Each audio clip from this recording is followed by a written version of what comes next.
এখানে হচ্ছে ইনপুট পাওয়ার, এখানেও ইনপুট পাওয়ার দেওয়া যাবে হচ্ছে 12 0 12।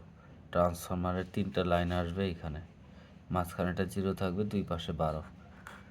এখানে ব্রিজ ডায়োড দেওয়া আছে, এটা সরাসরি ডিসি হয়ে যাবে, সার্কিট পাস করে দিবে ডিসি। আর এই পাশে আছে অডিও ইনপুটের লাইন, এইখানে এ পাশে লেফট এবং মাঝখানে গ্রাউন্ড, আর এক পাশে রাইট। আর এখানে এই পাশে আছে হলো আউটপুট, উপরে এল আর এখানে নিচে আর। স্টেরিও হাইফাইয়ের জন্য বোর্ডটা ভালো কাজ করবে।